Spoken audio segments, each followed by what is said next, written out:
आज इस दिवाली की धरती पर मुझे भी बोलने का मौका मिला। मैं कोई नेता नहीं हूँ, पत्रकार आदमी हूँ।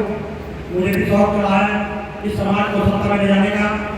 समाज के लोगों आज के तारीख में आपके बीच में बैठे हैं स्वामी प्रसाद मौर्य जी, जो इस लोक मोर्चा के चेयरमैन है। घनश्याम कोरी जी मौजूद हैं, हमारे राजेश सिद्धार्थ जी हैं, हमारे भाई मोतीलाल शास्त्री जी हैं, जो सभी को ABCD सिखाने वाले हैं राजनीति के। हमारे बीच में समय पार्टी के तपेंद्र कुशवाहा जी हैं, जो सबको IAS अफसर रहे हैं और सबको समय समय पर जगाने का काम करते हैं। आज का सफल संचालन कर रहे भाई शैलेश छोड़ भाई, और यहाँ बैठे उमेश रघुवंशी, अखिलेश शर्मा और रवि रघुवंशी जी। मैं सभी आप लोगों से कहना चाहता हूँ लोक मोर्चा की आवश्यकता के ऊपर। मैं तो मेरा मकसद केवल ये सब लोग जानते हैं कि बाबा साहब ने क्या कहा था, शिक्षित बने समझ क्या संगठित रहें और संगठित करें समाज के लोगों। सब लोग, मैं नाई समाज से आता हूँ, नमन से आता हूँ, सभी लोग जानते हैं इस बात को कि बाबा साहब ने क्या कहा था, लेकिन आज की तारीख में हम लोग मान खड़े हैं। मैं आप लोगों से कहना चाहता हूँ कि आप लोग केवल सत्ता की बात करें, आप लोग कैसे जा सकते हैं? ये शिक्षित बने, संघर्ष करें, संगठित रहें, तो सबको पता है। मैं तो कहना चाहता हूँ आप लोगों से कि अति पिछड़े वर्ग के लोगों, यदि पिछड़े वर्ग के लोग इकट्ठा हो जाते हैं, यदि अपने बड़े भाई भी हमारे साथ अगर नहीं आते हैं, मैं गारंटी के साथ कहता हूँ कि यदि अति पिछड़े वर्ग के 15 जाति के लोग इकट्ठा होकर के चुनाव मैदान में उतर जाते हैं तो 2027 के चुनाव में आप बना सकते हैं।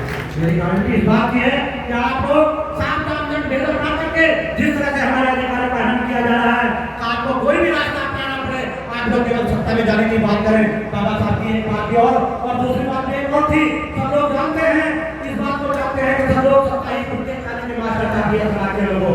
आज लोग सभी लोग शिक्षा की बात करते हैं, सवाल शिक्षा का नहीं है। हर लोग प्रत्येक व्यक्ति अपने बच्चों को पढ़ाने का काम करता है, सभी लोग संघर्ष करने का भी काम करते हैं, संगठित होने का प्रयास भी करते हैं, लेकिन हम किसी काम में सफल नहीं हो पाते हैं। हमें धिक्कार है इस बात का कि हम लोग 45% लोग उत्तर प्रदेश में अति पिछड़े वर्ग के लोग रहते हैं, और अगर पूरी OBC की बात करें तो 65% लोग रहते हैं, और अगर बहुजन समाज की बात करें 90% लोग रहते हैं। लेकिन कहने से कोई फायदा है क्या?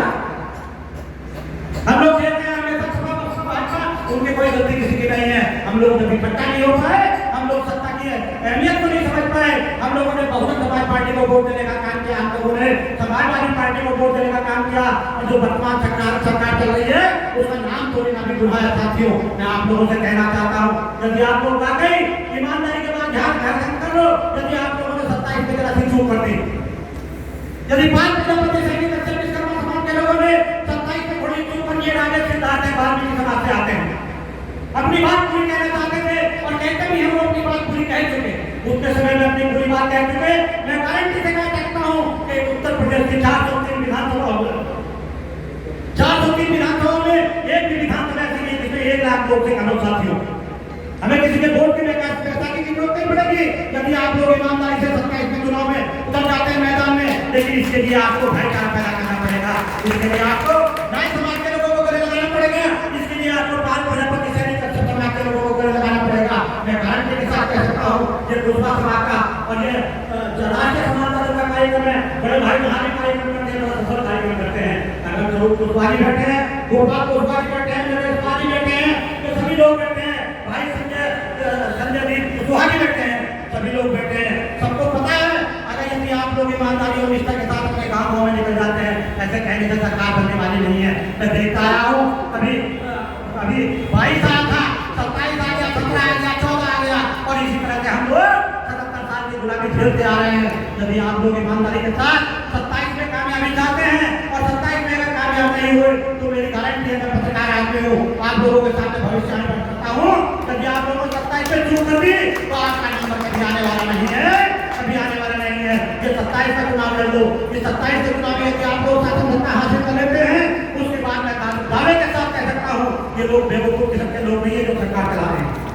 ये लोग बड़े हौसला लोग हैं, इन लोगों को पता है कि बांटने की बात आएगी, अभी मौर्य जी पे आरोप लगाने की बात आएगी, अभी विदेश ठाकुर पे आरोप लगाने की बात आएगी। 512 जून 2025 को जब लोक मोर्चा का गठन हुआ है, उनकी छुरे हिल चुकी है, लेकिन हमारे लोग आज भी समझने को तैयार नहीं है। आज भी दुनिया में उपदेश देने का काम करते हैं, अरे उपदेश देना बंद करो, केवल जो भी रास्ता अपनाने का काम होता हो सरकार में रास्ता जाने का काम करो, और सरकार में केवल आप लोग अपने वोट की बदौलत आ सकते हैं। आपका वोट एक भी विधानसभा में ऐसा नहीं है जिसमें 1 लाख से वोट कम हो। यदि हम लोग ईमानदारी से हमारी 9 के 9 राष्ट्रीय अध्यक्ष अभी जुटान और आएंगे, अभी विश्वकर्मा समाज के लोग भी आएंगे, अभी पाल समाज के लोग भी आएंगे, अभी कश्यप समाज के लोग भी हमारे साथ खड़े होंगे। मैं गारंटी के साथ कह सकता हूँ कि हम लोग एक आग से बहुत भिड़ते बताते में जब खाने का काम करेंगे और हमारी सरकार बनाने से कोई नहीं रोक सकता। लेकिन इसके लिए हम लोगों को निष्ठा और ईमानदारी के साथ करना होगा। बाबा साहब ने क्या कहा था, ज्योतिबा फुले हुए और सारे महापुरुष हमारे महापुरुषों ने पूरे देश को रास्ता दिखाने का काम किया। लेकिन आप लोग यदि उनके रास्ते पर चलना चाहते हैं तो 2027 की सरकार हासिल कर लो। मैं इसी के साथ आप लोगों से विदाई लेता हूँ। जय भीम, जय भारत, होता है।